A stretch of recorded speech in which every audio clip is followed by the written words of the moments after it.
vous regardez l'intégralité de la première saison. Alors, n'hésitez pas à liker pour soutenir le projet et c'est parti. L'anime commence avec un homme renversé par une voiture. Le conducteur prend la fuite pour éviter l'accident, quel idiot. Il est ensuite transporté dans un monde de RPG, enfin, un conducteur, en l'occurrence, le type qui s'est fait renverser. Dans ce monde, des gants colorés flottent dans le ciel. Le type se réveille et se voit transformé en une épée plantée dans une pierre. Le dieu de ce monde se tourne vers lui souhaite bonne chance et disparaît. Et voilà, il découvre alors qu'il possède plusieurs pouvoirs, comme l'autorégénération et la télékinésie. Les gobelins tentent même de l'utiliser, mais il refuse catégoriquement. Il se transforme aussitôt en couteau et élimine tous les gobelins. Vous voyez, il découvre ensuite qu'en s'occupant des gobelins, ses pouvoirs se sont développés et il a évolué. Il découvre également qu'il a gagné des points qu'il peut répartir entre les différents pouvoirs qu'il acquiert. Trop cool, non? Et il décide de devenir plus fort et d'acquérir plus de capacités pour que son futur porteur soit un vrai dur à cuire, tu vois? Et c'est son nouvel objectif en tant qu'épée. Non loin de là, une jeune fille aux cheveux noirs et aux oreilles de chat, le regard tourné vers le ciel, rêve de liberté. Esclave, elle aspire à plus de puissance pour lutter contre la tyrannie des maîtres qui l'ont enchaînée, elle et son peuple. Pas mal, en somme. Peu après, notre épée, notre protagoniste, part à l'aventure, tuant des monstres et acquérant leur pouvoir, renforçant ainsi ceux qu'il possède déjà. Il se plaint sans cesse de n'avoir personne pour l'utiliser et ne souhaite qu'une chose, être félicité. Il suit les gobelins jusqu'à leur repère et anéantit tous les monstres sans défense qui s'y trouvent. Sans blague, il a littéralement attendu le retour des gobelins, s'y est rendu et les a tous exterminés sans le moindre remords. Franchement, c'est une épée de psychopathe, mon frère. Et elle acquiert même un pouvoir qui permet à celui qui la manie de la contrôler instantanément et d'utiliser ses capacités. Il finit par les partager avec cette personne, tu vois. Pendant ce temps, la petite fille tente de sauver un esclave d'un supplice encore plus grand et se fait de nouveau humilier par les contremaîtres, ce qui attise sa haine grandissante. Elle allait même attaquer les contremaîtres, mais ils portaient un collier autour du cou des esclaves, les forçant à obéir sous peine de souffrances atroces. Sans cela, ces imbéciles seraient depuis longtemps réduits en miettes. Non loin de là, Espadasson avait déjà parcouru la zone, s'appropriant les capacités de presque tous les monstres, y compris celles des boss les plus puissants et les plus reculés qu'il avait pu apercevoir. Et il était littéralement seul, invincible, une véritable incarnation de l'évolution. C'est ainsi qu'il a acquis la magie d'Obito, qu'il utilise pour aspirer des choses dans une autre dimension, puis les en extraire, grâce à la régénération instantanée qu'il a obtenue par la suite. Il a affronté le boss Tortue, a appris à maîtriser la manipulation de la terre, le fameux Mokuton, et l'a vaincu. Juste après, il a également vaincu un félin redoutable. Il a littéralement terrassé tous les boss de rang 5, le rang le plus puissant qu'il ait pu rencontrer, le plus haut niveau qu'il ait pu atteindre.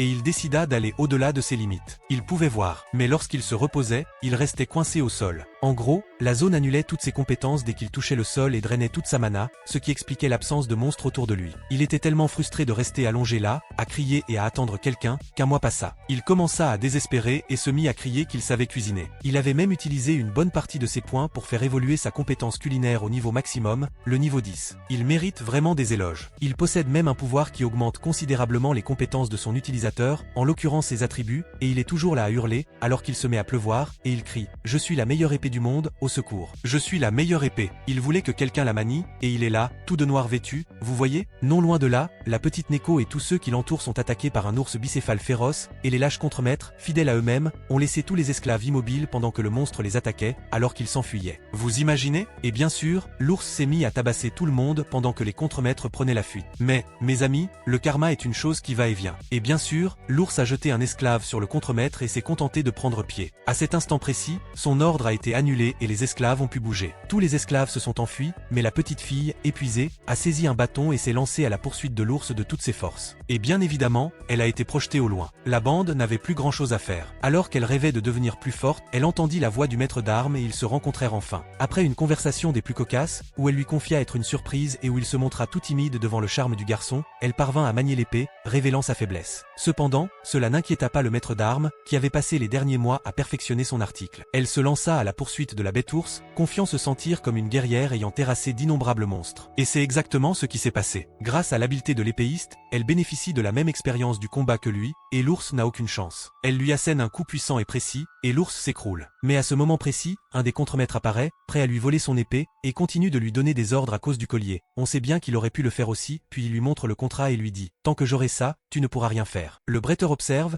utilise ses pouvoirs télékinésiques pour briser la nuque de l'homme et l'envoyer à te battre. Il brûle rapidement le contrat grâce à la magie du feu, et voilà, la petite fille est libre. Franchement, j'ai tellement ri en voyant ça. Elle caresse le bretteur et le remercie. Toute l'équipe lui propose de devenir leur porteuse, ce qu'elle accepte avec honneur. Elle explique qu'elle deviendra plus forte et révèle au bretteur qu'aucun membre de son espèce, les chats noirs, n'a réussi à évoluer. Son but est de changer cela en honorant le souhait de ses parents, qui n'ont jamais pu évoluer. L'épéiste est impressionné par son objectif et déclare qu'il l'entraînera et l'aidera à progresser.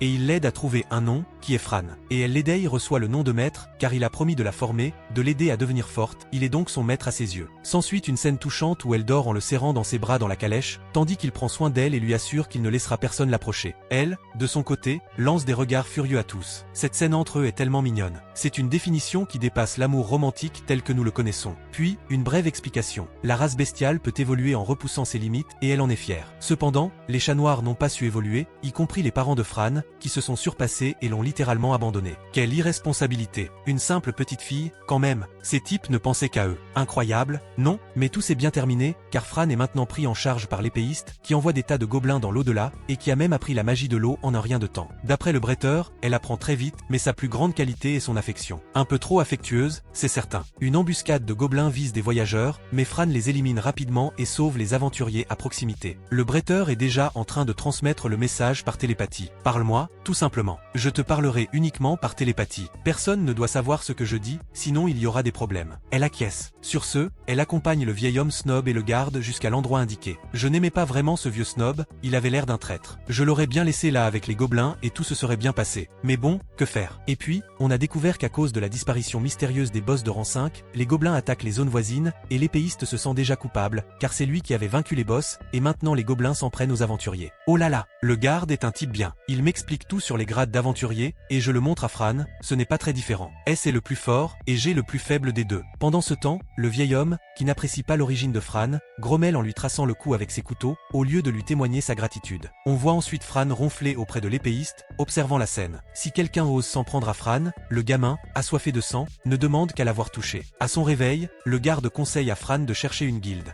et rejoindre les rangs des aventuriers, car de cette façon elle gagnera plus d'argent et de missions. De retour en ville, l'épéiste confie qu'il y avait plusieurs armes plus puissantes que la leur autour de lui, et qu'il n'est pas aussi fort qu'il le croyait. Il commence à se décourager, mais Fran le réconforte. Il ignore que si les autres se brisent, tout est fini, mais il est la seule arme capable de devenir de plus en plus forte à mesure qu'il acquiert de l'expérience. Ce qui le rend vraiment fort, ce n'est pas sa puissance offensive, mais sa capacité d'évolution. Il a éliminé quelques monstres dès le début, et maintenant il prétend être le plus puissant de tous. Du calme, mon ami.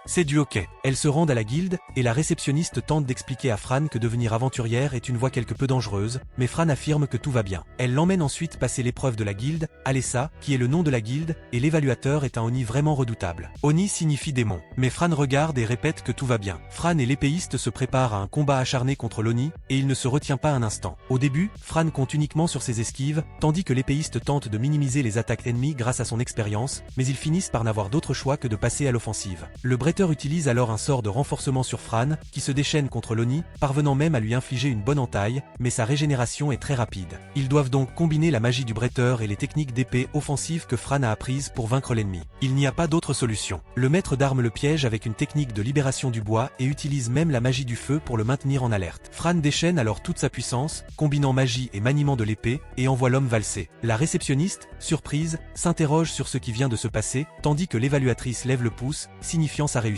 Et regardez comme il ne va pas bien. Ensuite, ils sont conduits devant le maître de guilde, qui demande d'où vient tout le pouvoir de Fran. Elle répond que c'est un secret, que l'épéiste lui a appris, car il pourrait y avoir des ennemis malveillants et cela pourrait révéler ses faiblesses. Le maître de guilde décide d'utiliser un sort d'évaluation avancé, mais Espadassan est coriace et a activé son anti-évaluation depuis longtemps. C'est un véritable Batman, préparé à toute épreuve. Que faire? Elle demande si elle ne sera pas acceptée si elle ne révèle pas son secret, et le maître de guilde lui répond qu'elle sera acceptée car il n'a perçu aucune malice de sa part et il sait que si elle cache son pouvoir, c'est qu'elle a de bonnes intentions. Et le type prétend aussi n'être qu'un elfe et pouvoir utiliser les esprits pour le découvrir. Trop cool. Ensuite, ils inscriront Fran et elle choisira sa classe. Grâce aux attributs partagés de l'épée, elle est compatible avec toutes les classes existantes. Gérald est genre, punaise, mec, et elle finit par choisir le mage à l'épée parce qu'il lui plaît, ce qu'elle fait d'ailleurs encore maintenant, tu vois, elle vend les matériaux de monstres à la guilde, à la demande du maître d'armes, pour se faire un peu d'argent, etc. Mais pour l'instant, seulement celui de basse classe, pour ne pas attirer l'attention. Mais cela parvient tout de même à surprendre tout le monde, et une pointe d'envie se fait déjà jour chez les autres aventuriers qui observaient la scène. Ensuite, la réceptionniste révèle qu'elle s'appelle Nell et se lie d'amitié avec Fran. les mercenaires aventuriers des environs essayent l'arrêtent la petite fille, et elle ignore la demande de l'épéiste, mais les gars insistent et demandent une pièce d'identité. Une fois de plus, les hommes la discriminent parce qu'elle est une chatte noire, et l'épéiste comprend ce qu'elle a enduré dans ce monde. Mais Nell intervient pour la défendre, les traitant de vermine et affirmant qu'ils ne savaient pas comment livrer l'objet correctement. Fran a reçu l'or légalement, et ses hommes ont simplement décidé de le voler, et en plus, d'agresser Nell. Fran décide que ça suffit et s'apprête à dégainer son épée, mais il lui dit qu'il vaut mieux ne pas le faire. Les hommes continuent de l'insulter, et soudain, les jambes du chef de ces mercenaires idiots sont tranchées. Personne ne comprend rien. Et n'est-ce pas le maître d'armes qui s'est exclamé « Que s'est-il passé ?» Fran a alors utilisé les techniques apprises auprès de lui, mêlant magie et puissance, intensifiant une attaque télékinésique sans même dégainer son épée. Les autres ont tenté de la poursuivre, mais elle a de nouveau fait appel à ces techniques pour améliorer ses compétences au corps à corps et les a tous mis hors d'état de nuire sans pitié. On constate qu'elle a considérablement évolué. Même l'épéiste la félicite d'avoir maîtrisé les techniques si rapidement, et ces malheureux devront payer une amende de 100 000 pièces d'or pour préjudice moral, et ils ne pourront rien louer ni se faire soigner tant qu'ils n'auront pas payé. Difficile de faire plus juste. Fran et l'épéiste décident sur le champ de ne plus jamais s'opposer à Nell, et ils quittent la guilde pour faire leurs courses, ignorant qu'un nain les observait. Ils ne peuvent échapper à son jugement, car il possède une vision divine. Un jugement impitoyable, qui révèle que l'épéiste est une épée intelligente et talentueuse, et finit par percer son secret. En réalité, le nain à la vision divine est un forgeron hors pair qui les traque déjà. Par un heureux hasard, il cherchait justement une armure pour améliorer leur défense. Il les invite dans son atelier. L'épéiste, impressionné par la réputation légendaire de la forge, accepte d'y aller, mais avec une grande prudence, car on ne sait jamais. Sur leur chemin, ils croisent des aventuriers qui grommellent contre la race des chats noirs. Le forgeron leur dit de se calmer, qu'ils ne sont qu'une bande de fainéants qui voulaient revendre ses armes, une bande de naïfs, et que les suivre relève de la pure jalousie. Apparemment, il ne vend pas à n'importe qui, mais il a été impressionné par elle à la guilde. Il explique qu'il ne vend qu'à des aventuriers dignes de confiance, et que les membres de la guilde étaient vraiment des pigeons. Il a vu qu'elle était digne et qu'elle avait réussi l'épreuve. Elle est vraiment adorable avec sa nouvelle armure, qui offre une résistance quasi totale à la magie. Il lui vend des objets légendaires pour une bouchée de pain, et révèle que ces objets étaient en fait destinés à quelqu'un qui n'est jamais revenu d'un donjon. #triste #Fran. Fran demande à voir des épées, et le vieil homme se retourne et dit « Attendez une minute, mais cette épée est pour un mage et un génie, je ne dirai pas ça, ma chère. » Fran, déjà sur la défensive, repousse l'épéiste, mais le forgeron explique que c'est simplement de la curiosité et sourit à Fran. L'épéiste dit alors qu'il voit bien qu'il n'est pas une mauvaise personne et qu'il va bien. Il va ensuite discuter avec le forgeron. Espadassan pensait que ses attributs étaient faibles, et le forgeron lui révéla que s'il s'était concentré uniquement sur l'attaque, oui, mais que son problème était ailleurs. Il existe des épées plus puissantes, mais tout ne se résume pas à l'attaque. Il enseigna à Espadassan comment y insuffler du mana.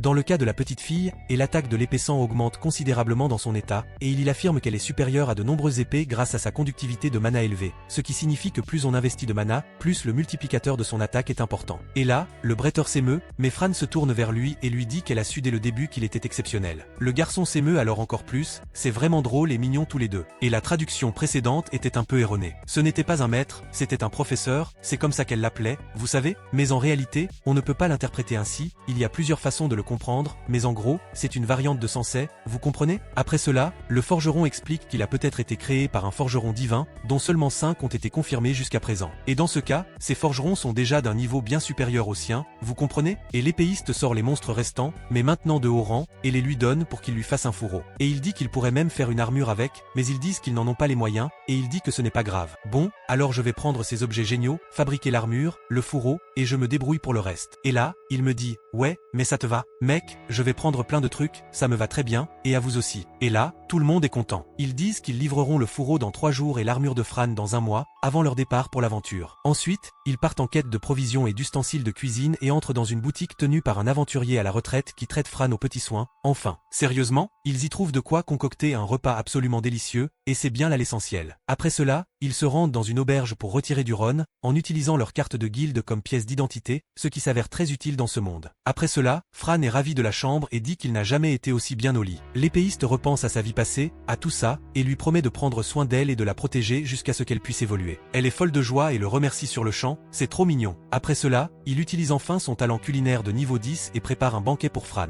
Et ça, mes amis, c'est un véritable tour de force d'équilibre et de sagesse. Ce type était visionnaire même lorsqu'il a atteint le niveau 10. C'est très utile. Ensuite, il décide d'utiliser les points d'évolution de l'épéiste pour mettre en œuvre quelques stratégies. La première est de récupérer instantanément du mana, et la seconde est que Fran s'endorme littéralement et que l'épéiste la recouvre. Le lendemain, Fran et l'épéiste accomplissent des quêtes fastidieuses, comme tous les joueurs, vous voyez ce que je veux dire? Il n'y a pas grand chose à faire, car malgré leur talent, tous doivent passer par ces missions pour gagner des niveaux. Et ils sont maintenant au niveau G. Fran entend des bruits de bataille et va voir ce qui se passe. Des aventuriers ont été pris en embuscade par des gobelins. Fran utilise la magie du feu et dit à l'épéiste que tout est en feu. Il s'écrie « Oui, oui, ILS brûleront tous en enfer ». Elle répond « Non, non, non, non, c'est la forêt qui brûle ». Le type panique et s'évanouit aussitôt. Franchement, c'est à mourir de rire. L'épéiste utilise alors la maîtrise du bois contre les gobelins, tandis que Fran manie l'épée. Après plusieurs sauts et attaques, Fran gagne en puissance et se sent plus forte. Bravo Fran, tu te débrouilles super bien. Et après avoir tout réglé, elle s'en prend même aux aventuriers et utilise la Licura. Sans aucun doute, l'épée, avec elle. Ils devinrent extrêmement puissants. Les aventuriers, ils sont reconnaissants et surpris lorsque Fran leur annonce qu'elle est de rangée comme eux, même si elle possède une magie de très haut rang. Il lui explique l'existence des gobelins évolués, la menace que représentent le roi et la reine gobelin, capables de faire venir des êtres bien plus puissants du royaume, blablabla. Il retourne ensuite à la guilde, tandis que Fran s'occupe des renforts gobelins arrivés sur place. Après avoir affronté quelques gobelins, et j'en ai déjà marre de dire « gobelins », quel mot compliqué, Fran gagne 2 niveaux et atteint le niveau 6. Et ce n'est pas tout. Elle et l'épéiste continuent de combiner leurs compétences et leur maîtrise de l'épée, et Fran atteint maintenant le niveau 8. Mais les gobelins continuent d'affluer, et leur chef arrive et tend une embuscade à Fran. L'épéiste parvient cependant à la protéger grâce à sa magie. Cependant, elle est alors touchée par une flèche, et il lui ordonne de battre en retraite, mais elle affirme qu'elle ne fuira jamais. L'épéiste comprend alors que Fran n'est plus une petite fille fragile et qu'elle ne veut plus s'appuyer sur une force illusoire. Elle aspire à être véritablement forte. Cela s'est produit après qu'elle eut exprimé son désir d'exploiter pleinement ses capacités. Pour ce faire, elle devait devenir plus forte qu'elle ne l'était actuellement, et elle lui demanda son aide. À cet instant, l'épéiste cessa de la protéger et se mit à réfléchir à la manière dont il pourrait l'aider à dépasser ses limites, conformément à ses objectifs. Ensemble, ils triomphent de la horde de gobelins qui les avait pris en embuscade, et Fran atteint ainsi le niveau 12. De retour chez le forgeron, il lui demande de réparer son armure. Ce dernier est stupéfait d'apprendre qu'ils ont vaincu une centaine de gobelins. L'histoire reprend ensuite au moment où Fran découvre le nid de gobelins. Le forgeron lui conseille alors de battre en retraite, d'absorber les cristaux des monstres environnants, et de revenir plus fort. Mais pendant ce temps, un groupe d'aventuriers rencontre Fran. En réalité, ce même groupe est revenu avec des aventuriers plus puissants. Le chef du groupe qui les hébergeait révèle que Fran doit déjà être de rang D, compte tenu de ses capacités exceptionnelles. Il conseille alors à Fran de retourner parler au chef de la guilde pendant qu'il garde le nid, qui se révèle être un donjon apparu soudainement. Après avoir rapporté l'information au chef de la guilde, celui-ci comprend que des gobelins évolués ont pris le contrôle du nid aux dépens des gobelins communs, et c'est pourquoi ils n'ont pas battu en retraite au combat mais leur ont tendu une embuscade dès que Fran a commencé à attaquer. Il décide alors d'organiser une expédition pour exterminer tous ces gobelins, et grâce à ses performances exceptionnelles lors de cette expédition, il fait passer Fran du rang G au rang F. Et ce, même sans qu'elle ait terminé les missions requises, car il y a de nombreux niveaux à parcourir avant de pouvoir progresser. Ensuite, le forgeron répare l'armure et révèle que les donjons sont créés par le dieu du chaos et que ceux qui se trouvent près de son noyau gagnent en puissance, évoluent et créent des labyrinthes entre les donjons. Cependant, elle recèle aussi des trésors pour ceux qui s'y aventurent et parviennent à la terminer. Le forgeron affirme que l'épée sera prête demain avant le départ de l'épéiste et de Fran. Après cela, il retourne à l'auberge, et Fran est épuisé mentalement par le combat. Le maître d'armes Siran utilise son pouvoir de double qui est comme une matérialisation de son véritable moi venu d'un autre monde pour lui donner une tape amicale, et dit elle peut donc se reposer,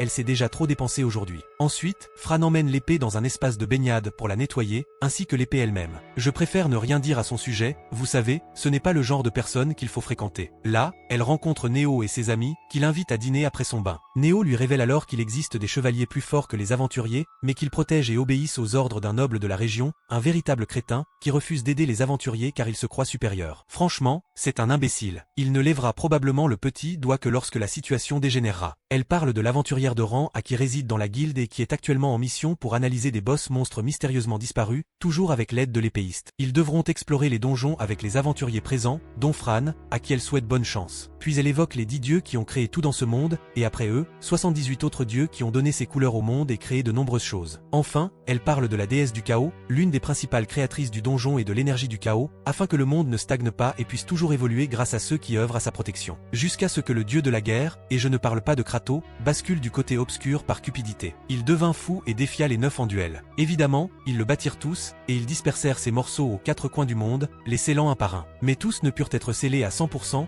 donnant ainsi naissance aux gobelins, aux orques et aux monstres en général, imprégnés de cette énergie guerrière. Fran, épuisé, s'endormit sur sa chaise. On la voit ensuite se reposer dans sa chambre, l'épéiste prenant soin d'elle. Peu après, ils se rendent chez le forgeron, qui leur offre le fourreau de l'épéiste. Ce dernier, ravi, lui apporte confort et élégance, ce qui est le plus important. Le forgeron a même ajouté un mécanisme permettant à l'épéiste de dégainer son épée par télékinésie, sans l'aide de Fran, et leur souhaite bonne chance. On passe ensuite à la réunion stratégique, où l'évaluateur de la guilde Nida, aperçu précédemment, organise les opérations et évoque l'objectif d'éliminer le roi et la reine gobelin afin d'empêcher un grand chaos imminent qui détruira le monde. Je le trouve un peu forcé, mais bon, il y croit. Leur objectif principal est également d'éliminer le maître du donjon et roi Vindikara, mais ils sont interrompus par une attaque de gobelins qui met en déroute de nombreux aventuriers. Pauvres bêtes, les survivants n'ont même pas droit à un jour de repos. Fran s'avance vers l'entrée du repère en essayant de porter secours à tous, mais les gobelins, à sa vue, la prennent pour un démon, car elle porte le titre de tueuse de gobelins. Petite et mortelle. L'épéiste lui ordonne alors d'attirer les gobelins à l'entrée du repère, afin qu'ils puissent absorber les cristaux sans attirer l'attention. Fran, déjà déguisé en Sanji, se met à sauter partout en donnant des coups de pied en l'air, utilisant une technique que l'épéiste a apprise d'un des premiers boss. Elle enchaîne ensuite avec de la magie de feu dans les airs, le mettant hors de lui.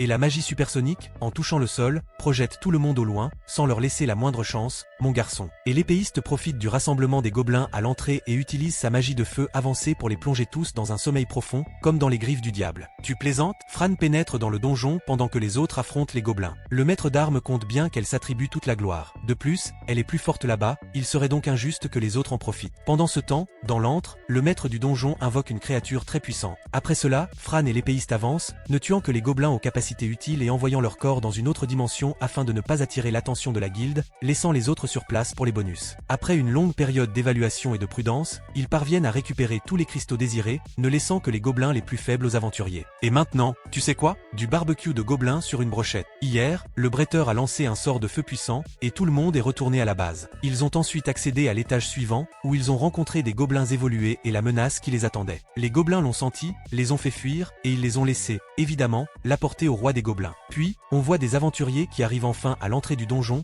achevant les derniers gobelins qu'elle avait laissés derrière elle avec l'épéiste. Et ils réalisent ce qu'elle a laissé derrière elle, vous savez, et ils sont surpris par sa force. Mais ils se dépêchent, car ce n'est qu'une petite fille et elle pourrait avoir des ennuis si elle baissait sa garde au combat. Et effectivement, Fran et l'épéiste trouvent le roi et la reine des gobelins. Entouré de gobelins, l'épéiste décide de procéder avec prudence. Il lance d'abord un sort, puis Vran déploie toute sa puissance d'épée. Malheureusement, son attaque magique anéantit tous ses adversaires. Ces derniers n'étaient que grands par la taille, et Fran est rongé par la tristesse car il rêvait d'affronter le roi des gobelins. Mais bientôt, Fran reprend espoir en réalisant que ce n'était pas le boss du donjon, et il se lance à sa poursuite. Ils franchissent une porte gigantesque et sont aussitôt assaillis par une nuée d'insectes. Mais il n'est pas seulement impressionnant par son nombre, il possède de nombreux atouts. L'épéiste utilise alors la télépathie pour les stopper dès qu'ils s'approchent de Fran. En plein vol, Fran les attaque directement depuis les cristaux. Il plaisante même en disant que c'est un niveau bonus, mais 30 minutes passent et il continue d'apparaître. La raison? Les chefs insectes, dotés de puissantes capacités d'invocation, invoquent des insectes à chaque mort. Lorsque l'épéiste découvre la supercherie, il les élimine tous d'un coup grâce à un puissant sort de feu triple, et Fran porte le coup de grâce au chef insecte. Il gagne ainsi de nombreux points d'expérience et de nouvelles capacités, dont l'invocation avancée, et Fran atteint le niveau 17. Ils aperçoivent alors une autre porte, mais ils perçoivent une présence très forte derrière elle, et l'épéiste décide d'utiliser tous les sorts de renforcement possibles sur Fran avant qu'elle ne la franchisse. Il s'agissait de résistance magique.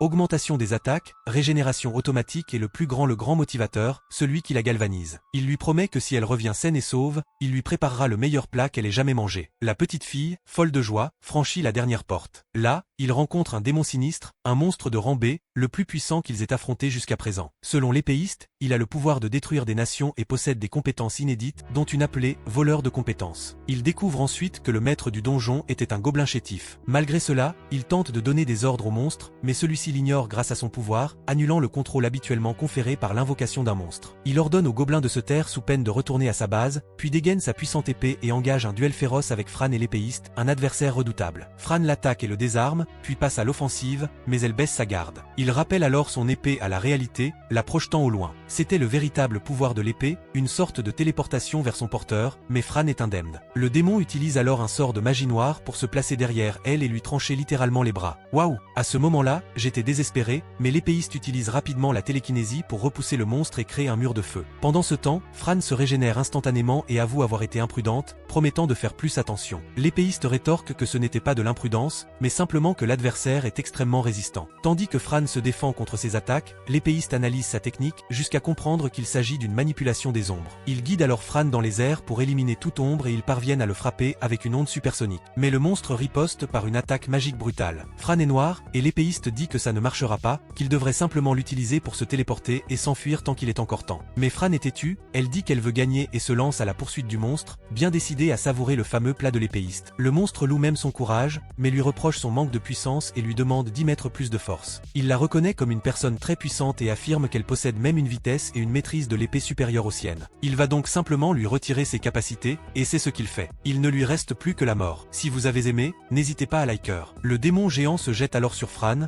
mais elle le blesse en ripostant. Il tente à nouveau de lui voler son pouvoir, en vain. L'épéiste comprend que ses pouvoirs ne sont partagés qu'avec Fran et qu'il est incapable de les lui dérober. Le maître du donjon invoque alors des gobelins pour prêter main forte au démon géant, mais ce dernier, furieux, les anéantit tous, allant jusqu'à menacer le maître du donjon et lui dire qu'il aura des ennuis s'il ne se mêle pas de ses affaires. Le démon géant déchaîne alors une attaque brutale qui frappe Fran et l'épéiste. Pendant ce temps, à l'extérieur, les aventuriers tentent de forcer la porte du boss du donjon, mais sans succès. Fran, qui était à terre, se relève, et l'épéiste leur ordonne de battre en retraite. Cependant, elle lui demande de lui prêter son pouvoir afin qu'elle puisse l'achever sur le champ et protéger ainsi la guilde et tous les habitants de la ville. Le bretteur réfléchit alors à ses progrès constants et est fier d'elle, et elle dit qu'ils ne vont nulle part. Pendant ce temps, Fran esquive les nombreux coups que le démon géant lui assène. Elle parvient à les éviter avec beaucoup d'efforts, mais le démon ne lui laisse aucun répit et redouble d'intensité tandis que l'épéiste cherche un moyen de. Fran est renversé en tentant de porter secours à Fran. Pendant ce temps, le démon géant semble concentrer une immense quantité de magie, mais il est insensé et ne fait que lancer des attaques aléatoires, allant jusqu'à détruire une partie du donjon, essayant d'emporter Fran avec lui.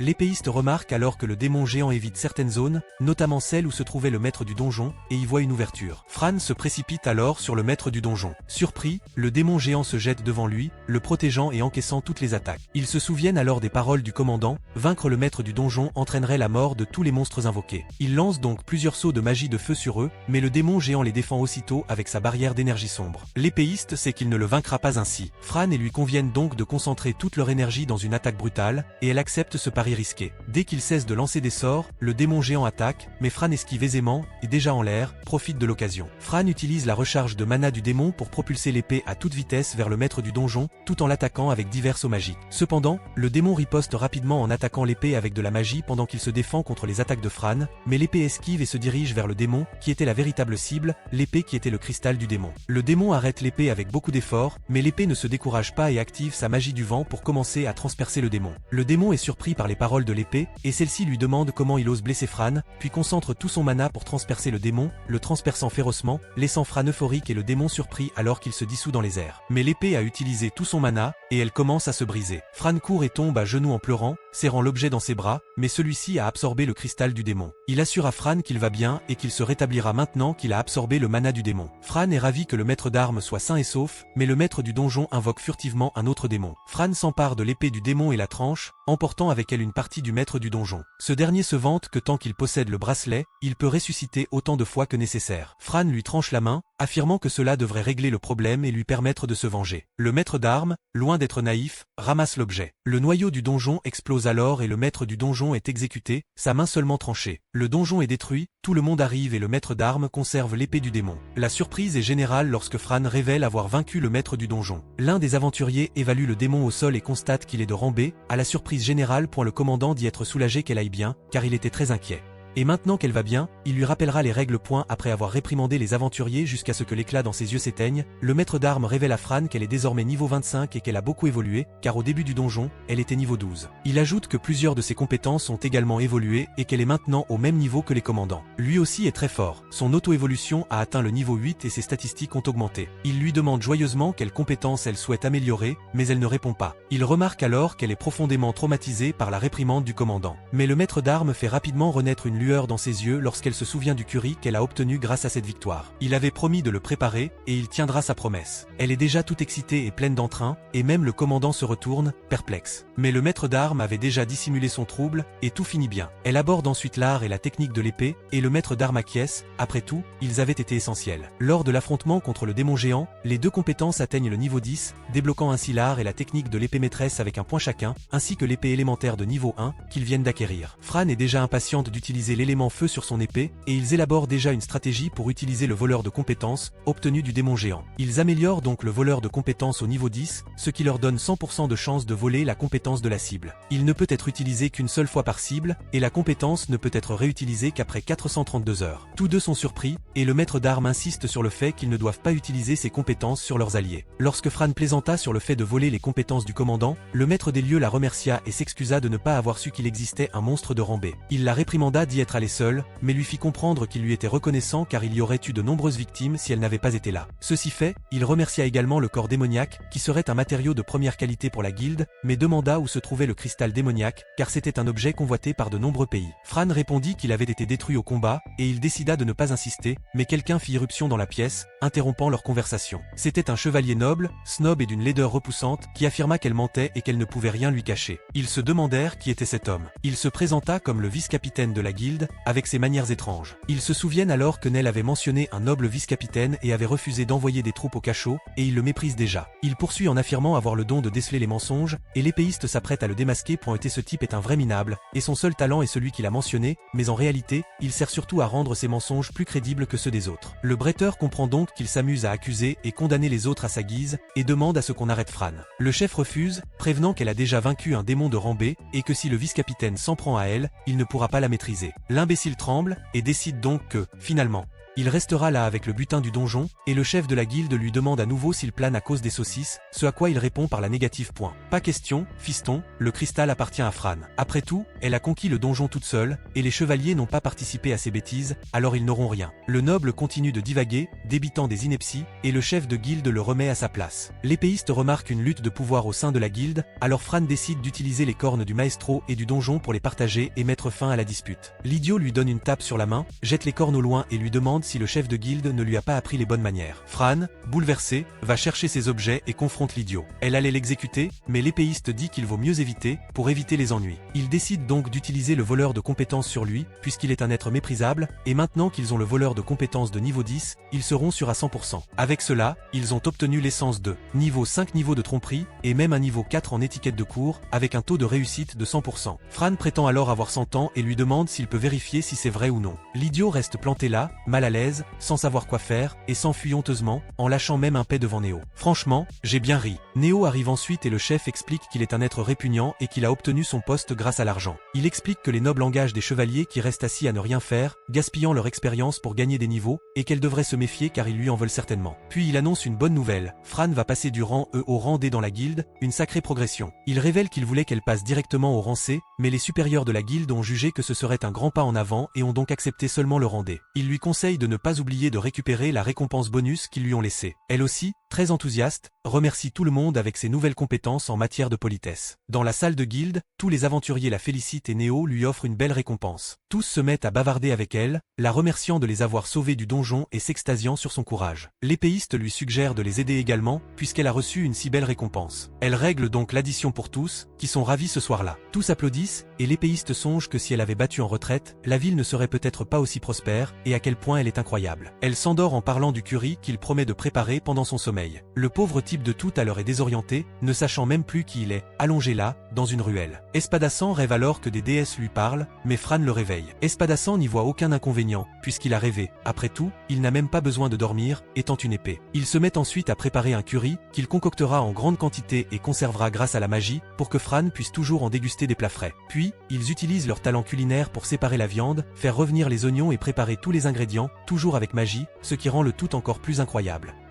Ils utilisent ensuite différentes combinaisons, et finalement, le hamburger. Tout est prêt. Espadassan prépare cette sauce incroyable qui me donne déjà l'eau à la bouche. Enfin, la viande est prête. Passons au curry. Espadassan coupe rapidement les légumes et les fait sauter, tout en ajoutant les épices et en préparant le riz. Le curry est enfin prêt, pour le plus grand bonheur de Fran. Il a déjà préparé 3 sortes de curry différentes, avec des épices et de la viande. Fran est plus heureuse que les participants de Shokujuki no Soma. Espadassan lui assure qu'elle pourra en avoir à volonté, ce qui la comble de joie. En attendant l'armure, ils accomplissaient diverses missions. Cueillir des fruits, livrer des lettres aux nobles et capturer des cristaux. Tout ce que Fran trouvait à manger, disait-elle, ferait un excellent curry. Fran ne vivait plus que pour le curry, alors Sword s'en profita de l'occasion pour lui faire goûter le deuxième type, plus épicé, qu'elle adora. Enfin, le troisième, plus doux, était très agréable, et elle l'apprécia également. diamants. Interrogée par Swordsang, elle ne put choisir son préféré et répondit qu'ils étaient tous excellents. De retour chez elle, elle découvre que l'ancien vice-président, un peu simplet, s'est mal comporté devant la famille royale, probablement parce qu'il a perdu ses bonnes manières et son don pour le mensonge, et qu'il a été réprimandé par son père. À présent, il en veut à Fran,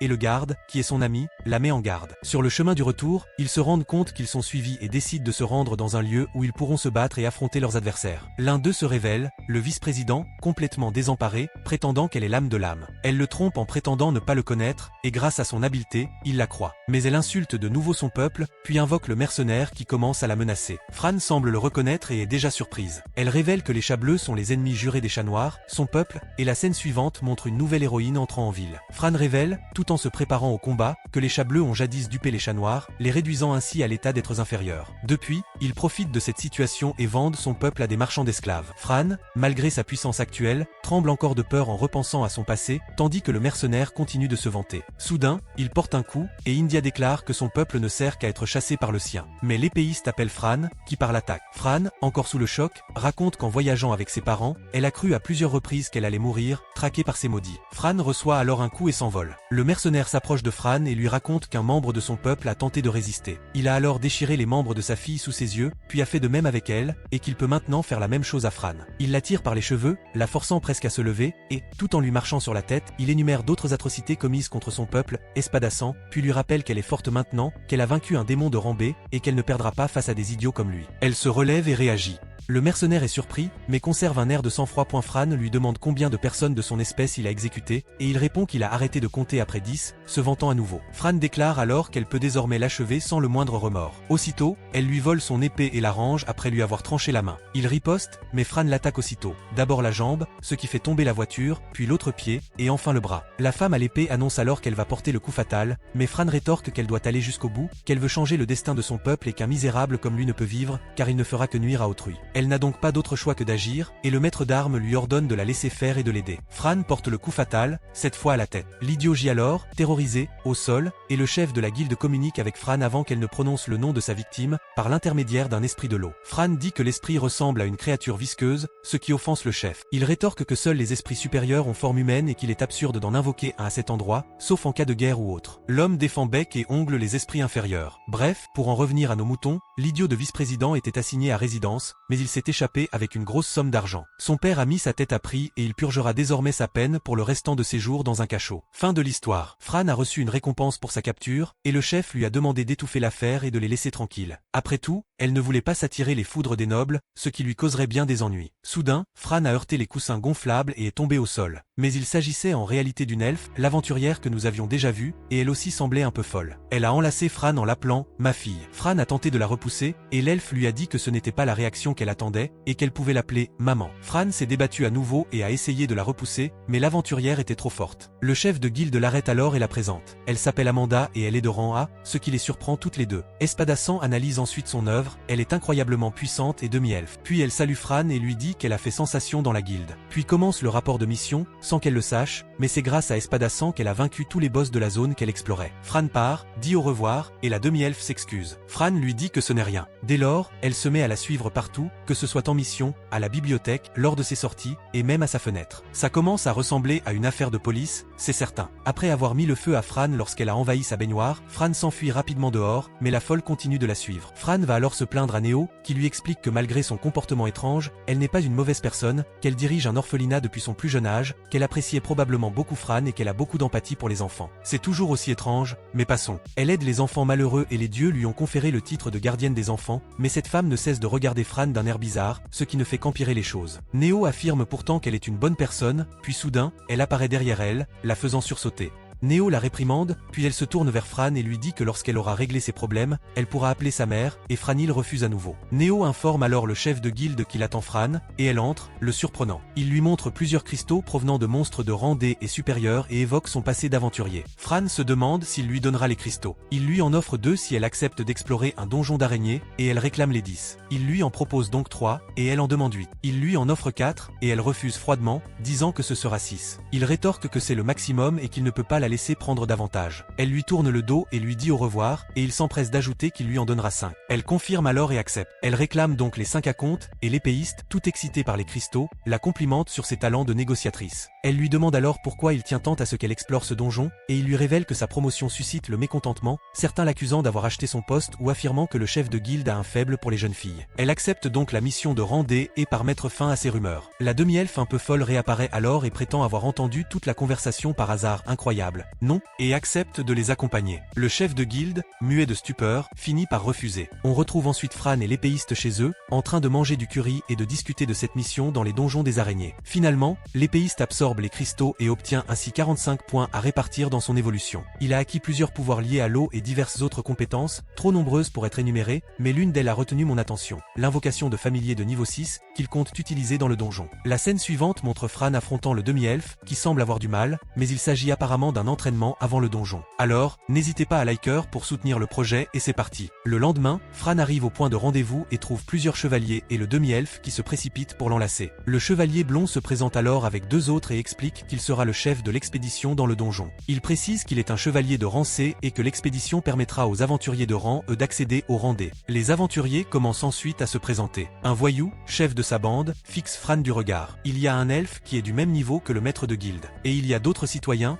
dont Bilutetra, le chef, qui est apparu brièvement. Puis Amanda se présente et Gérald tremble de peur. L'envie est déjà palpable chez tout le monde, car Amanda n'est là que grâce à Fran. Surtout chez le voyou, le plus envieux de tous, encore plus que les vieilles commères du voisinage. Bref, Fran se présente et le voyou envieux se jette sur elle, l'accusant d'avoir flatté le chef de la guilde. Si l'envie pouvait tuer, ce type serait 6 pieds sous terre depuis longtemps. Le délinquant déclare alors ne pas comprendre l'aventurier de rang A et le chef de guilde qui a un faible pour les petits garçons. Soudain, à sa grande surprise, le demi-elfe surgit derrière lui, l'agrippe au visage et l'intimide aussitôt en lui demandant s'il veut répéter ses propos. Elle manque alors de l'assommer. Le type se met à s'excuser, puis il rétorque qu'il ne reconnaît pas Fran et que les gamines comme elle devraient retourner chez leur mère. Fran répond que sa mère est morte. Le délinquant, réduit au silence et laissé sans voix, fut réduit au silence par le chevalier blond point et elle leur donne ensuite des instructions concernant le donjon et ce qu'ils doivent y faire, et précise qu'Amanda n'interviendra pas, car sinon elle mettrait fin à la mission en quelques secondes. L'épéiste raconte avoir entendu parler de ce donjon sans maître, peuplé de monstres et regorgeant de ressources précieuses et lucratives, convoité par d'autres pays. C'est pourquoi le chef de la guilde y envoie régulièrement des aventuriers pour en récupérer les trésors. Le voyou tente de frapper Fran, mais il chute et se fait une fois de plus rouer de coups par Amanda. Enfin, ils installent leur campement et se relaient pour le surveiller. Puis, pendant le service de Fran, le délinquant l'approche. À sa place, je lui aurais coupé un bras sur le champ pour qu'il fasse enfin attention et arrête de fouiller. De nouveau, il l'accuse de l'avoir brûlée vive à cause de ses relations et la provoque en duel. Fran l'ignore d'abord, mais il offense l'épéiste et elle se met en colère. Elle accepte le duel, et il se prépare sous le regard de tous. L'épéiste leur demande de rassembler les sorts de vent et de terre, car ils sont encore de service sur place. Fran active sa magie radar, impressionnant tout le monde, car elle a utilisé 2 sauts magiques simultanément. L'homme envieux est perplexe, mais l'ignore, car il est incapable de comprendre la rareté de la technique employée. Et il passe à l'attaque avec assurance. Au début, Fran se contentait de parer les coups de son épée, mais peu après, elle utilisa sa vitesse pour immobiliser sa lance, puis lui asséna un coup de pied sauté précis dans la nuque. Fran demanda alors à tous d'admirer la puissance de son épée, mais l'épéiste lui fit remarquer qu'elle ne s'en servait pas. Alors, de façon très comique, elle le frappa lentement à plusieurs reprises avec le plat de la lame, en répétant « attaque plate, attaque plate, attaque plate ». L'épéiste affirma qu'en réalité, elle le frappait avec la lame, tandis qu'Amanda, le sourire envieux, était entraînée par ses amis. Amanda défia ensuite Fran en duel, et Fran accepta à condition que si elle gagnait, Amanda la laisse tranquille. Amanda accepta à condition que, si elle gagnait, Fran l'appelle « maman ». Fran affirme qu'elle ne peut absolument pas perdre, et le maître d'armes la met même en garde. Elle se tire une balle dans le pied, car son adversaire est une aventurière de haut rang. Les chefs de la guilde sont surpris, et Fran ordonne au maître d'armes de ne pas l'aider, car elle se battra seule. Le combat s'engage, et Amanda dégaine son fouet, blessant Fran, mais celle-ci esquive les attaques suivantes. Amanda attaque férocement, sans montrer la moindre pitié envers Fran. Fran entrevoit une ouverture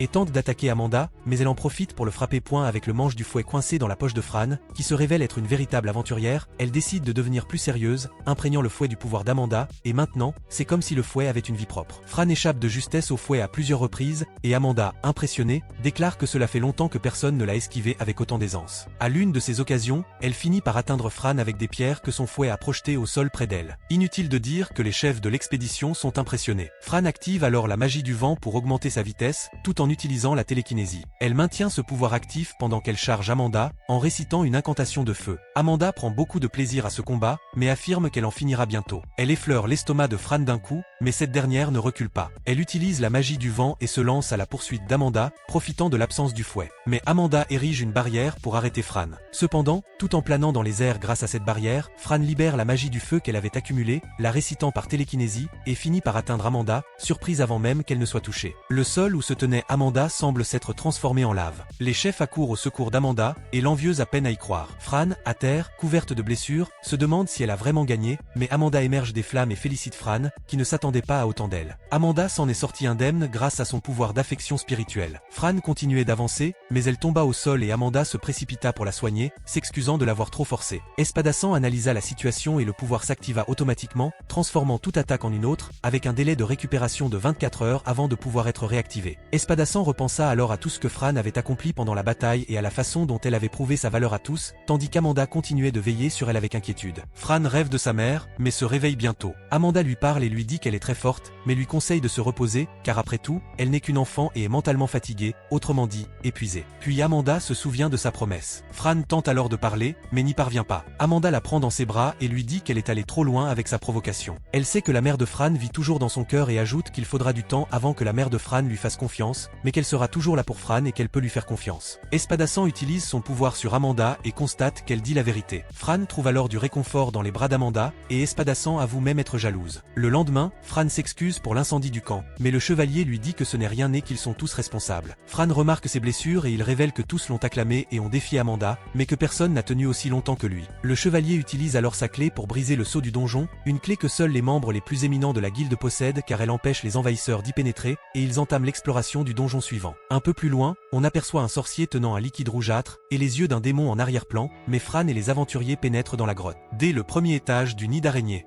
Ce sont les groupes sur place qui sont chargés de l'exploration. Pendant que les groupes exploraient les lieux, Amanda raconta comment, dans sa jeunesse, de nombreux groupes s'étaient aventurés dans ce donjon, mais que beaucoup avaient péri, laissant derrière eux de nombreux orphelins. Cela l'avait incité à ouvrir un orphelinat et à prendre soin des enfants. Elle n'avait pas d'argent, mais reçut l'aide de nombreuses personnes. Leurs efforts furent interrompus par une attaque d'araignées au premier étage. La bande de délinquants s'attaqua aussitôt aux plus faibles, immobilisant les araignées avant de leur porter le coup de grâce avec sa lance. La bande d'elfes attaqua également, avec plus de difficultés, mais ils s'entraidèrent et finirent par s'en sortir. Pendant ce temps, l'un des membres profita de l'occasion pour voler les toiles des monstres, déguisés en personnages de jeux de rôle. Des mercenaires rôdaient partout, et le chevalier à la tête de l'expédition conseilla à Fran de se méfier du feu, laissant entendre qu'elle était une magicienne du feu et qu'elle voulait tout brûler avec les araignées. Au deuxième étage, entourée d'insectes et d'araignées, Amanda explique à Fran qu'elle s'intéressait aux différentes techniques de combat et à la manière dont elles génèrent le mana nécessaire à leur exécution. Leur conversation est interrompue par l'attaque d'un monstre. Le malfrat leur fait une démonstration éloquente, un insecte géant est fendu en deux. Amanda en conclut qu'il s'agit d'une technique de combat et ajoute que l'imprégnation des armes de mana en fait également partie. Nous sommes maintenant au troisième étage, un espace plus confiné et donc plus truffé de pièges, ce qui explique pourquoi la bande de délinquants s'est fait avoir. Et puis, il y a cette fille très futée qui a appuyé sur une flèche, croyant désamorcer les pièges, et qui a ainsi déclenché tous les autres. Ce groupe ne compte que des génies. Amanda utilise l'exemple du chevalier pour illustrer l'existence de compétences, de dons qui s'acquièrent avec un long entraînement, comme celui du chevalier qui a su identifier et désamorcer tous les pièges. Enfin, la magie, qui consiste essentiellement à contrôler son mana intérieur et à le reproduire extérieurement. Elle explique les 4 éléments de base et leur version avancée. Amanda explique que pour maîtriser la magie de l'eau, il faut s'adapter à différents styles et vivre en harmonie avec l'eau, voire en rêver, jusqu'à ne faire qu'un avec elle. Le rituel de la terre exige de s'enterrer et même d'ingérer le sable, à la stupéfaction générale. Celui du vent, selon Amanda, est d'un ennui mortel. Il faut se baigner dans le vent et se laisser envelopper par la brise, entièrement nu, ce qui surprend tous ceux qui imaginent la scène. Puis, près du 4e étage, plusieurs araignées envahissent l'entrée et l'équipe des elfes se lance dans une bataille acharnée. Oui, ils ont volé les téléphones portables des araignées. Elfe 7 à 1. Amanda ajoute qu'il y a plusieurs sorts plus complexes. Il prend l'exemple de l'elfe, qui utilise la magie du bois, combinaison des élémentaires et eau. L'eau et le vent créent la glace. L'eau et le feu créent la vie. Celle-ci m'a paru bizarre. Le vent et le feu produisent le tonnerre. Le vent et la terre produisent la poussière. La terre et le feu créent la lave. Et Fran s'apprête déjà à trancher une autre araignée avec son couteau. Amanda affirme que si Fran continue à perfectionner sa magie, elle pourra bientôt utiliser le sort de foudre. Amanda dit qu'il est rare de maîtriser 2 éléments et qu'elle n'a jamais réussi à maîtriser le feu. Et Fran et l'épéiste sont déjà du genre.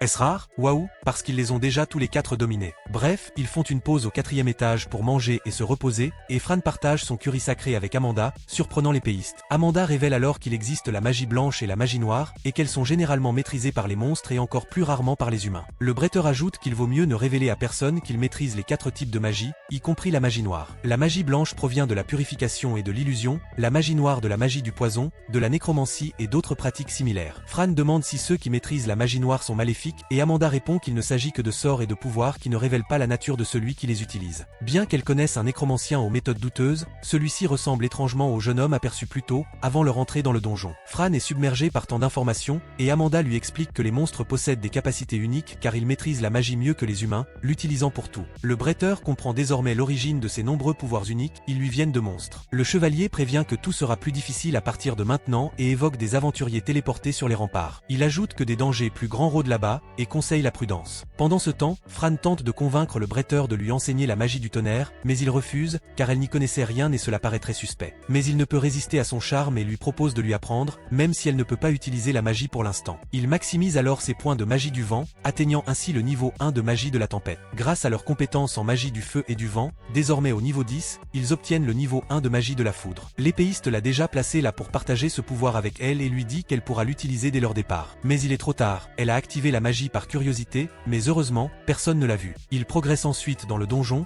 évitant de nombreux pièges et affrontant de nouveaux adversaires au 5e étage. Au 6e étage, la situation devient encore plus dangereuse. Les araignées sont désormais venimeuses, la moindre égratignure pourrait vous être fatale. Fran soigne un membre mourant et révèle qu'il s'agit de formes évoluées de ces araignées, ce qui contraint le chevalier à battre en retraite car elle se trouve hors de portée de la mission. Fran et Amanda leur ouvrent un passage pour se replier au 5e étage, mais 2 membres de l'équipe du délinquant ont été affectés par la toxine de confusion. Il hallucine et se retrouve piégé, entraînant Fran dans leur chute. Un sort de téléportation s'active alors. Le bretteur dit à Fran de s'accrocher, mais elle et les autres sont transportés sans leurs armes. Amanda ramasse alors le bretteur, qu'elle prend pour une simple épée, et ils partent à leur recherche. Puis Fran et les autres se réveillent et se retrouvent dans la dernière partie du donjon, en compagnie de l'impératrice araignée. Sans l'épéiste, Fran ne peut utiliser ni ses compétences ni sa magie. L'impératrice tend des pièges aux aventuriers sans défense et à Fran. Pendant ce temps, les groupes se divisent en 3 et partent à la recherche d'un indice. Amanda tente même d'utiliser ses pouvoirs pour détecter quelque chose, mais en vain. Espadassan, même constat, et les autres groupes restent sans signal, tandis que Fran et les aventuriers subissent de lourdes pertes. Espadassan utilise sa pensée parallèle pour trouver une solution et découvre un pouvoir d'invocation qu'elle n'a jamais utilisé auparavant. Demandez au système quel loup, car il ne peut que invoquer des loups serait utile, et le système indique qu'il s'agit de Niswolf. Il l'invoque donc sans se soucier qu'Amanda le voit, entièrement préoccupé par Fran. Un loup gigantesque, imprégné de magie stellaire, apparaît. Cependant, à cause du surplus de mana utilisé par l'épéiste, il entre en mode berserk et se déchaîne, attaquant tout sur son passage. Amanda s'apprêtait à l'achever, mais l'homme à l'épée la contacta par télépathie et lui dit être un compagnon de Fran. Il lui conseilla de lui faire confiance, sans toutefois révéler son identité. Elle accepta. Le système expliqua alors que le loup croyait que son maître était la cause de ses souffrances, car l'excès de mana le submergeait de douleur. Amanda expliqua ensuite à la voix télépathique qu'en nommant le monstre, on créait des liens, une technique ancestrale. Le système confirma ses dires, indiquant que la technique avait 93% de chances de fonctionner. Espadassan nomme alors le loup Urashi, le loup des ténèbres. Puis, une évolution se produit. Grâce à l'excédent de mana, le cristal du loup évolue et Urashi devient encore plus grand et plus féroce. Amanda est ravie qu'Espadassan ait repris vie, et Espadassan explique au loup qu'il est désormais beaucoup plus docile pour partir à la recherche de Fran. Pendant ce temps, Fran lutte pour survivre, et le loup la suit à la trace, utilisant même son pouvoir de se déplacer dans les ombres et de traverser les objets, comme le faisait le grand démon. Fran,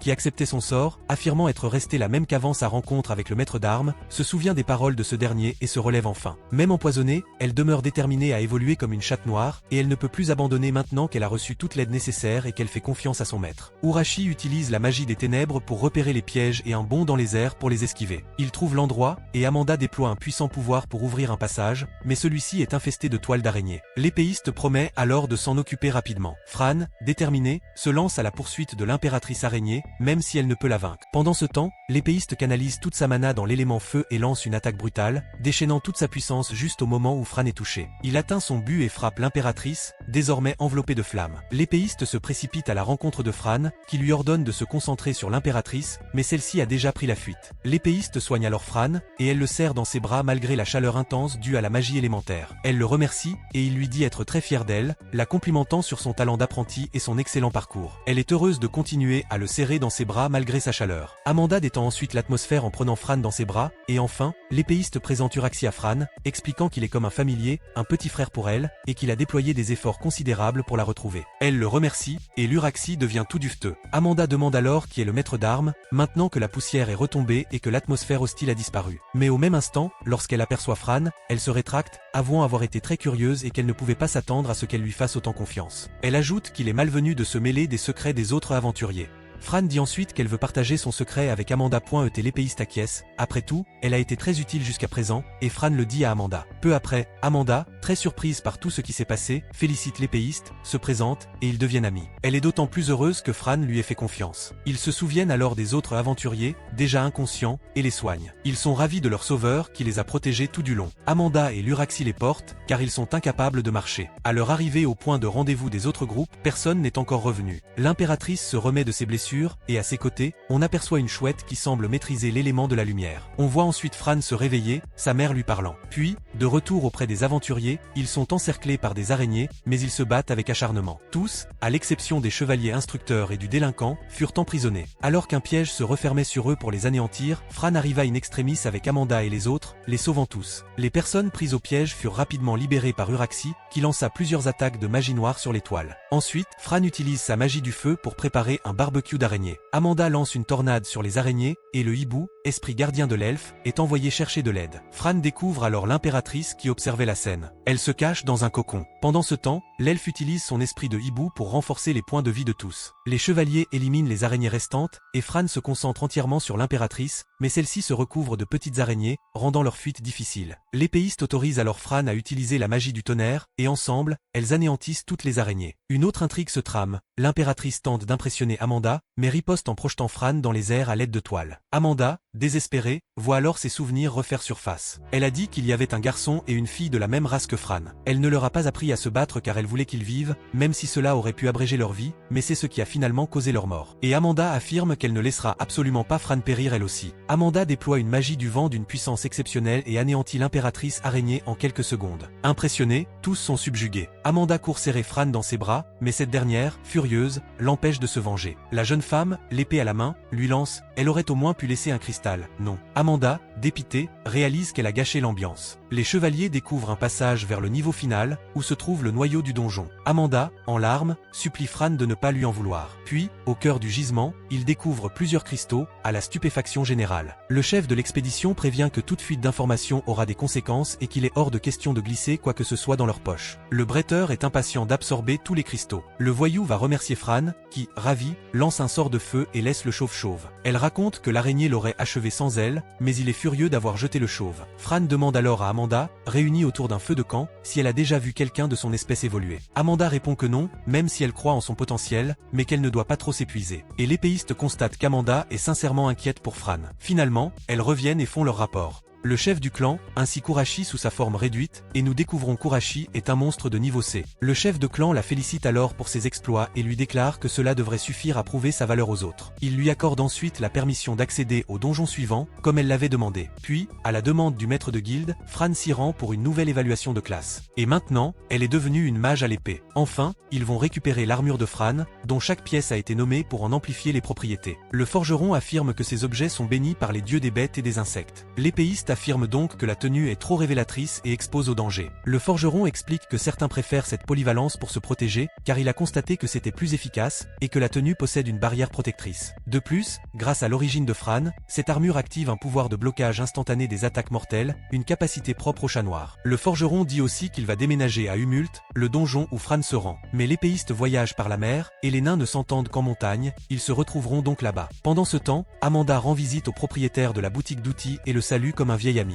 Il parle de Fran. Le commerçant dit qu'elle lui rappelle ces deux-là, évoquant les chats noirs dont Amanda s'occupait à l'orphelinat. Amanda confie alors son regret de n'avoir jamais pu retrouver leurs traces et de ne pas leur avoir appris à se battre, ce qui aurait pu changer leur destin. Tous font leurs adieux à Fran avant son départ pour son nouveau voyage. Néo, les larmes aux yeux, lui dit au revoir, et le commandant, lui aussi ému, adopte une attitude hostile, lui rappelant que la vie d'aventurière est périlleuse. On voit ensuite tous ceux qui ont accompagné Fran depuis le début, lui dire adieu. Même la délinquante. Fran fait ensuite ses adieux à Amanda, qui laisse échapper quelques larmes. Amanda explique qu'elle confie Fran à l'épéiste et avoue l'envier, malgré son bonheur. Et Fran dit au revoir. Puis l'épéiste dit que Fran n'a jamais cru qu'on pouvait appeler sa mère « maman ». Et Fran répond que sa mère est quelqu'un d'autre, et qu'elle et Amanda sont différentes, mais elle s'est retournée et a appelé sa mère Amanda, ce qui serait une contraction d'Amanda et mère. Et cela a réchauffé le cœur d'Amanda, car l'autre petite fille l'appelait aussi ainsi, disant qu'elle était la maman de tout le monde, Amanda. Puis Amanda fond en larmes en se souvenant que les deux aînés sont revenus plus tard et ont dit qu'elles avaient décidé d'unir leurs noms et d'appeler leur bébé Fran, et lui ont demandé sa bénédiction. bénédiction. Et leurs noms nous sont révélés, Flamia et Kinan, qui ensemble forment Fran. On découvre alors pourquoi Amanda tenait tant à Fran, et elle leur annonce que sa fille est heureuse. Puis elle fait ses adieux à Fran tandis qu'Urashi l'emmène dans les airs. L'elfe est le neveu du chef de la guilde, et il était en mission secrète. L'aventurier que nous avons vu plus tôt avec le liquide rougeâtre a été arrêté et a avoué avoir utilisé des potions d'évolution sur les araignées, admettant avoir agi sur ordre d'Alsande, l'important ministre. Le chef demande également ce que l'esprit du hibou pense de Fran, et celui-ci révèle qu'il ne perçoit aucune mauvaise intention de sa part. Le chef décide alors de faire confiance à Fran, la considérant simplement comme une personne exceptionnelle qui apprend très vite. Espadassan interroge Fran sur les intentions d'Iso, et Fran lui assure qu'avec Espadassan et Urashi à ses côtés, ils pourront tout affronter. On voit ensuite Fran flotter avec Espadassan, guidé vers une île flottante, mais un ennemi à l'allure de crâne surgit des airs. Une explosion retentit, et il se retrouve dans une petite maison en compagnie de la nécromancienne, Amanda situante. Il se présente comme Jean quelque chose, et c'est un nécromancien adepte de la magie noire la plus puissante. Fran et Espadassan se demandent bien où diable ils sont passés.